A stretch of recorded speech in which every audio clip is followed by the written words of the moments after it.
അങ്ങനെ 3 ദിവസത്തെ അടിച്ചുപൊളിക്ക് ശേഷം തായ്ലൻഡിലെ നമ്മുടെ വെക്കേഷന്റെ അവസാന ദിവസം തുടങ്ങിയത് ഒരു ഇടിവെട്ട് മഴ കണ്ടുകൊണ്ടായിരുന്നേ. ഒരു ഗ്ലൂമി ഡേ ആയിരുന്നാലും ഞങ്ങൾക്ക് ഓക്കെ ആയിരുന്നു കേട്ടോ. കാരണം കഴിഞ്ഞ 3 ദിവസത്തെ അലച്ചിലിന് ശേഷം ഇന്നെന്തായാലും ഒരു സ്ലോ ഡേ ആഗ്രഹിച്ചു തന്നെയായിരുന്നു ഞങ്ങളിരുന്നത്. സോ ആദ്യത്തെ പരിപാടി മഴയും കാറ്റും ഒക്കെ കൊണ്ട് നല്ല ഒരു നൈസ് ബ്രേക്ക്ഫാസ്റ്റ് അങ്ങ് കഴിക്കുക എന്നതായിരുന്നു. ഇന്ന് വൈകിട്ട് ഒരു 7 മണിയെങ്കിലും ആവുമ്പോഴത്തേക്കും നമുക്ക് ഇവിടുന്ന് ചെക്കൗട്ട് ചെയ്ത് എയർപോർട്ടിലേക്ക് ഇറങ്ങണേ. സോ ചെറിയ എന്തെങ്കിലും പരിപാടികളൊക്കെ ആയി ഈ ഏരിയയിലൊക്കെ തന്നെ അങ്ങ് കൂടിയേക്കാന്ന് വെച്ച് ഒരു സെൽഫ് കെയർ പരിപാടി ആയേക്കാന്നും വെച്ച് നേരെ കയറി ചെന്നത് ഒരു ഫേഷ്യലും ക്ലീനപ്പും ചെയ്യാനായിരുന്നേ. ബീച്ചിന്റെ തൊട്ടപ്പുറയുള്ള നല്ല ഗൂഗിൾ റിവ്യൂ ഒക്കെ ഉള്ള ഈ സ്പോട്ടിലേക്ക് കയറി ചെന്ന് കാര്യങ്ങളൊക്കെ മനസ്സിലാക്കിയ ശേഷം കൂട്ടത്തിലെ ഏറ്റവും നല്ല ഒരു പാക്കേജ് അങ്ങ് ചൂസ് ചെയ്ത് ഗോൾഡ് ഫേഷ്യൽ വിത്ത് ക്ലീനപ്പ് ഫോർ 1300 തായ് ബാട്ട്. നമ്മുടെ നാട്ടിലെ ഏകദേശം 3500 ഇന്ത്യൻ രൂപ വരുവേ. ഓസ്ട്രേലിയയിൽ ഈ ഒരു എമൗണ്ടിന് ഫേഷ്യൽ ഒന്നും ചിന്തിക്കാൻ പോലും പറ്റുമല്ല കേട്ടോ. നമ്മുടെ കാലൊക്കെ ഒന്ന് നന്നായി കഴുകിയിട്ട് നേരെ അകത്തേക്ക് അങ്ങ് കൊണ്ടുപോയി. ഗൂഗിൾ റിവ്യൂ പറയുന്ന പോലെ തന്നെ ഇത് നല്ല സെറ്റപ്പ് ആയിരുന്നു കേട്ടോ. ഹൈഫൈ ഫെസിലിറ്റീസും കൂൾ ആൻഡ് കാം ആംബിയൻസും ബീച്ചിന്റെ വ്യൂ ഒക്കെയായി ഒരു അടിപൊളി സ്പോട്ടായിരുന്നേ. സ്റ്റീമും ഐസും ബ്ലാക്ക് ഹെഡ് റിമൂവലും ക്ലീനപ്പും ഒക്കെ 1 മണിക്കൂറോളം നീണ്ട പ്രൊസീജിയേഴ്സ് ആയിരുന്നു ഇവിടെ നടന്നത്. ഗൈസ്, അപ്പോൾ എൻ്റെ ഫേഷ്യൽ പരിപാടികളെല്ലാം കഴിഞ്ഞു. മുഖത്ത് എന്തോ ഒരു ഗോൾഡൻ ഫേഷ്യലും പിന്നെ ക്ലീനപ്പും എന്തൊക്കെയോ ചെയ്തു. കുറേ ഐസൊക്കെ വെച്ച് ഉരയ്ക്കുകയും ഒക്കെ ചെയ്തു. ഇനിയിപ്പോൾ അടുത്തത് മാനിക്യൂർ ചെയ്യാനുള്ള പരിപാടി കേട്ടോ. ജിറ്റോ ചേട്ടനോട് ഓൾറെഡി എന്തോ പരിപാടി ചെയ്യുന്നുണ്ട്. ജിറ്റോ ചേട്ടാ, ഇതന്നെ ഇത് എൻ്റെ പൊന്നെ അടിപൊളിയായല്ലോ കൈ. ഇതെങ്ങനെ ഉണ്ടായിരുന്നു? ഫേഷ്യൽ എങ്ങനെ ഉണ്ടായിരുന്നു? ചെറിയൊരു വേന ഉണ്ടായിരുന്നു എന്തൊക്കെയോ പറിച്ചെടുത്ത പോലെ ഒരു ഫീലിംഗ് ഉണ്ടായിരുന്നു. എന്തായാലും ഇനിയിപ്പോൾ അടുത്തത് ഞാനും പോയി ചേട്ടാ.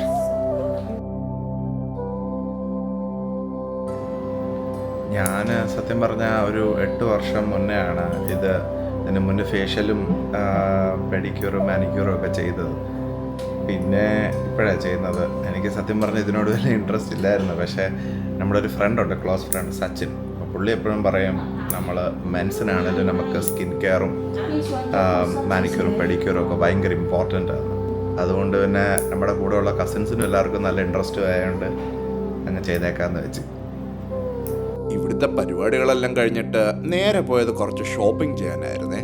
സത്യം പറഞ്ഞാൽ ബാംഗ്ലാറോണ്ടിന്റെ അടുത്ത് അങ്ങനെ വലിയ മോൾ ഔട്ട്ലെറ്റ്സ് ഒന്നും ഇല്ല കേട്ടോ. ആകെ ഉള്ളത് ഇതുപോലത്തെ കുറെ വഴിയരികിലുള്ള കടകളാണ്. ഇതുവഴിയൊക്കെ സർക്കിട്ട് അടിച്ചിട്ട് നേരെ പോയത് ഫുഡ് അടിക്കാനായിരുന്നു. മുന്നോട്ട് പോകുന്നതനുസരിച്ച് ടോം യാങ് സൂപ്പ്. ഇതാണ് tom yum soup, the most popular Thai dish. നമുക്ക് കഴിച്ചു നോക്കിയിട്ട് എങ്ങനെയുണ്ടെന്ന് പറയാം. അടിപൊളിയാണോ?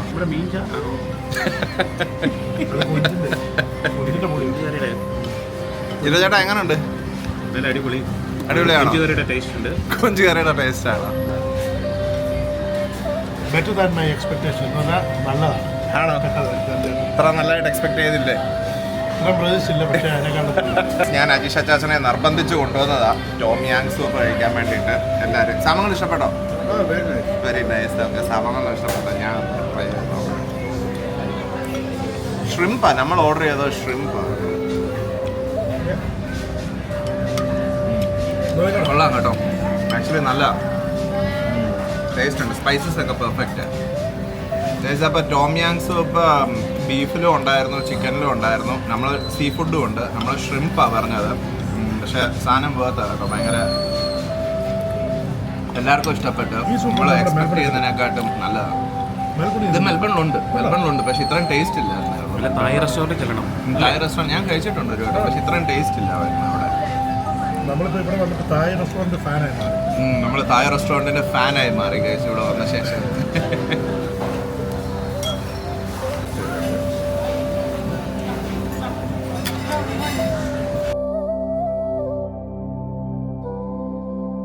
നല്ല കുറച്ച് ഡെലിഷ്യസ് ഫുഡും അടിച്ചിട്ട് സാധനങ്ങളൊക്കെ പാക്ക് ചെയ്ത് നേരെ എയർപോർട്ടിലേക്ക് അങ്ങ് വിട്ട് 4 ദിവസത്തെ ഈ തായ്ലൻഡ് ട്രിപ്പൊക്കെ അടിച്ചു പൊളിച്ചിട്ട് തിരിച്ച് ഓസ്ട്രേലിയയിലേക്ക് പോകാൻ എക്സൈറ്റഡ് ആയി ഇമിഗ്രേഷനും എല്ലാം തീർത്ത് ഫ്ലൈറ്റിലേക്ക് കയറാനുള്ള ക്യൂ നിന്നപ്പോഴായിരുന്നു ക്രൂ വന്നിട്ട് പറയുന്നത് പ്ലെയിന്റെ കൺട്രോൾ സിസ്റ്റത്തിൽ എന്തോ തകരാറുണ്ടെന്നും അത് ഫിക്സ് ചെയ്യാൻ ഏകദേശം 4-5 മണിക്കൂറോളം എടുക്കുമെന്നും അതിനാൽ ഫ്ലൈറ്റ് ക്യാൻസൽ ആയെന്നും നമുക്കുള്ള അക്കോമഡേഷനും ട്രാൻസ്പോർട്ടേഷനും ഫുഡും എല്ലാം ഇന്നത്തേക്കിന് അറേഞ്ച് ചെയ്തു and the next flight is only tomorrow എന്ന്. ഇപ്പോൾ ഓൾമോസ്റ്റ് ഹാഫ് നമ്മൾ ട്രാവൽ ചെയ്ത് തീരേണ്ട ടൈം ആയി അല്ലേ? പൈലറ്റൊക്കെ ഇവിടെ ഇറങ്ങി വന്ന് നമ്മളോട് റീസൺ പറഞ്ഞു അവരുടെ എന്തോ സിസ്റ്റത്തിന് എററാണെന്നോ മറ്റും. ഇന്നത്തെ ദിവസം പോയി കിട്ടിയല്ലേ? നാളെ നമ്മൾ തിരിച്ചു പോകാൻ വേണ്ടി പ്രിപ്പയർ ചെയ്ത് വന്നവരാണ്. പക്ഷേ രാത്രി ഇവിടെ എയർപോർട്ടിൽ ഒരുപാട് സമയം സ്പെൻഡ് ചെയ്ത് വന്നു. എന്നിട്ട് ഫൈനൽ റിസൾട്ട് ഇങ്ങനെയായി. വേറെ ഓപ്ഷൻ ഒന്നും ഇല്ലാത്തോണ്ട് വീണ്ടും ഇമിഗ്രേഷൻ പ്രൊസീജിയർ എല്ലാം കംപ്ലീറ്റ് ചെയ്ത് ചെക്ക് ഇൻ ചെയ്ത് വിട്ട ലഗേജും തിരിച്ചെടുത്ത് ഒരു ബസ്സിലേക്ക് കയറി ഹോട്ടലിലേക്ക് ചെന്നൊന്ന് സെറ്റ് ആയപ്പോഴത്തേക്കും ഏകദേശം വെളുപ്പിന് 4 മണിയായി കേട്ടോ. നന്നായി ഒന്ന് ഉറങ്ങി എണീറ്റപ്പോഴത്തേക്കും കാഴ്ചകൾ നല്ല സെനിക്കായിരുന്നേ.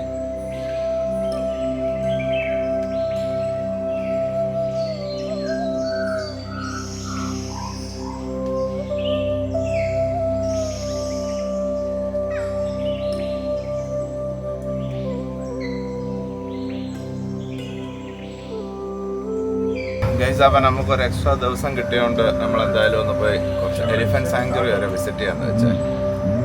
അടുത്ത ഫ്ലൈറ്റ് രാത്രി 11 മണിക്കായിരുന്നോണ്ട് ഇന്നത്തെ ഫുൾ ഡേ ഫ്രീ ആയിരുന്നു. അധികം അഡ്വഞ്ചേഴ്സ് ഒന്നും ചെയ്യാനുള്ള ഒരു എനർജി ഇല്ലാത്തതുകൊണ്ട് എയർപോർട്ടിന്റെയും ഹോട്ടലിന്റെയും അടുത്തുള്ള ഒരു എലിഫന്റ് റെസ്ക്യൂ സാങ്ച്വറിയിലേക്ക് പോയി കുറച്ച് ടൈം സ്പെൻഡ് ചെയ്യാന്ന് വെച്ച് ഗ്രാബ് ആപ്പിൽ നിന്ന് ഒരു ക്യാബ് ബുക്ക് ചെയ്ത് കാഴ്ചകളൊക്കെ കണ്ട് അങ്ങോട്ടങ്ങ് വിട്ട്. ഇവിടുത്തെ ലോക്കൽസിന് ഇംഗ്ലീഷ് വലിയ വശമില്ലാത്തതുകൊണ്ട് ഈ ടാക്സി ഡ്രൈവേഴ്സിന്റെ കയ്യിലൊക്കെ ഒരു ട്രാൻസ്ലേഷൻ ആപ്പ് ഉണ്ട്.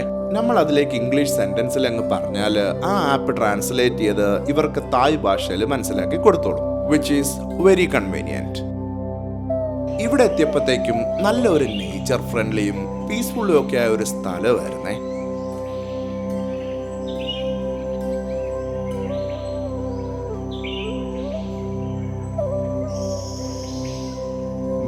ഇത്തിരി പ്രായമായതും റെസ്ക്യൂ ചെയ്യപ്പെട്ട എലിഫന്റ്സ് ഒക്കെയാണ് ഇവിടെ ഉള്ളത്. ഏകദേശം 30 ഏക്കറോളം ഉള്ള ഒരു ഫ്രീ റേഞ്ച് ഏരിയ ഈ എലിഫന്റ്സിന് ഫ്രീ ആയി കറങ്ങി നടക്കാനൊക്കെ ഉണ്ടായിരുന്നേ. എലിഫന്റ് റൈഡിങ്ങോ സർക്കസോ പോലത്തെ പരിപാടികളിൽ നിന്നെല്ലാം ഫ്രീ ആയി ഒരു ഫ്രണ്ട്ലി എൻവയോൺമെന്റ് ആയിരുന്നു ഇവർക്ക് ഇവിടെ നൽകുന്നത്.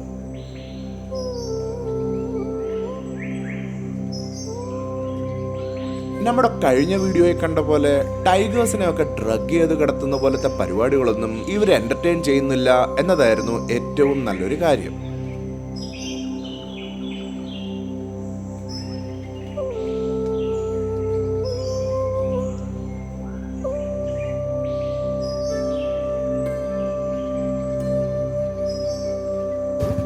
ഇത് 70 വയസ്സുള്ള ആനയാട്ടോ, 70 years old.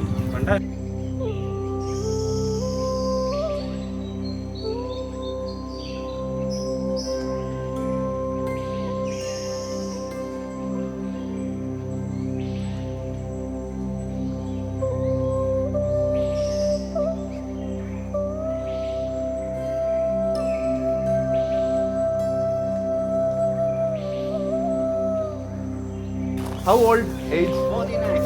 49. ഓ 49 വയസ്സുള്ള ആനയാണോ? 71? ഇത് 71 വയസ്സുണ്ടോ ഇതിന്? 71.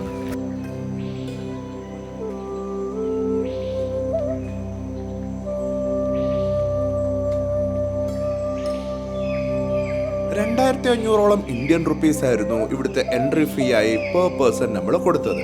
അതിന്റെ ഭൂരിഭാഗം എമൗണ്ടും ഇവർ ഈ എലിഫന്റ്സിനെ റെസ്ക്യൂ ചെയ്യാനും കെയർ ചെയ്യാനും അവരുടെ ഹെൽത്തിനും വേണ്ടിയൊക്കെ ചെലവഴിക്കുന്ന ഒരു എത്തിക്കൽ ടൂറിസ്റ്റ് സ്പോട്ടായിരുന്നു ഇവിടം.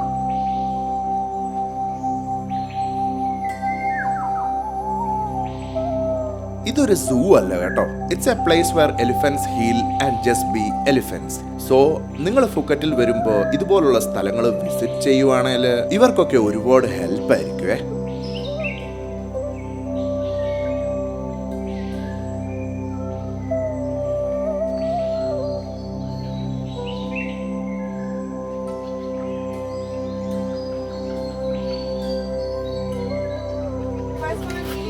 ശ്രദ്ധിച്ച് കേൾക്കുവാണല്ലോ. വൈകിട്ട് പരീക്ഷ ഉണ്ടോ? This envelope here is very good. Only 5 years old. Yeah, we're all rather friends and then live it up. Rinse the water and take in this paper, middle of the see paper here, and then you can buy something on orange. ഇങ്ങനെയാണോ?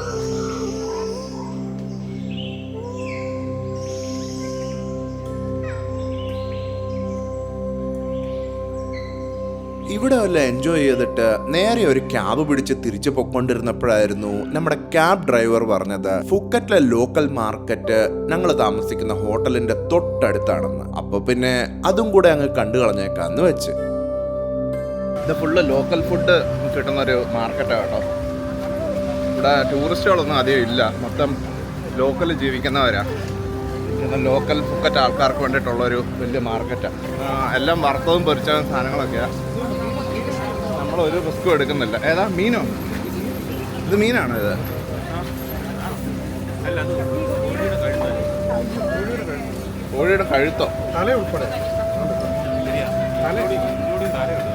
Including തലയോ? അത് താറാവായിരിക്കും. അത് താറാവാണ് തോന്നുന്നു. This one chicken. Chicken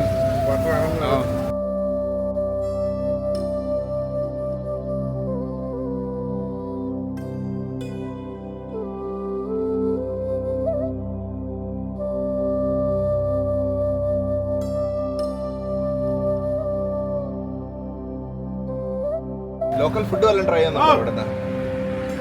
മുതല, പാറ്റ fry, അങ്ങനത്തെ എന്തെങ്കിലും? വെറുതെ പണി മേടിക്കണം. ഇവരിത് കഴിച്ച് യൂസ്ഡാ. നമ്മൾ കഴിച്ച എപ്പോൾ പണം കിട്ടിയെന്ന് ചോദിച്ചാൽ മതി.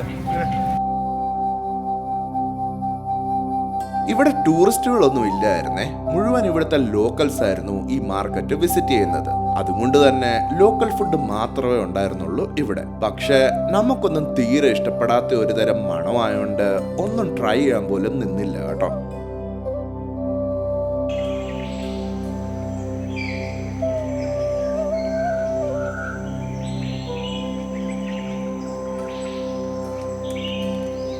ഇവിടുന്ന് ഇറങ്ങിയ വഴിക്ക് നമ്മുടെ ഓസ്ട്രേലിയൻ സിറ്റിസനായ ഒരു വേൾഡ് ട്രാവലറിനെ പരിചയപ്പെട്ട് പുള്ളിയോട് കുറച്ച് വർത്താനമൊക്കെ പറഞ്ഞ ശേഷം നേരെ പോയി ഫുഡും കൂടെ അടിച്ച് തിരിച്ച് എയർപോർട്ടിലേക്ക് എത്തിയിട്ട് സോഷ്യൽ മീഡിയയിൽ ഏറ്റവും ഫേമസ് ആയ ബനാന മിൽക്ക് ഷേക്കും അടിച്ച് കുറച്ച് ഷോപ്പിങ്ങും കൂടെ ചെയ്തിട്ട് തായ്ലൻഡിനോട് ഒരു ഗുഡ് ബൈയും പറഞ്ഞ് നേരെ നമ്മുടെ മെൽബണിലേക്ക് അങ്ങ് ഫ്ലൈ ചെയ്ത്. ഇനി നമ്മുടെ അടുത്ത ദിവസങ്ങളുടെ വിശേഷങ്ങൾ അറിയാൻ ഈ ചാനൽ സബ്സ്ക്രൈബ് ചെയ്യുക ആൻഡ് ബെൽ ഐക്കോണും പ്രസ് ചെയ്യുക. So that it helps you tune in to us. അപ്പൊ എല്ലാവർക്കും ശുഭദിനം.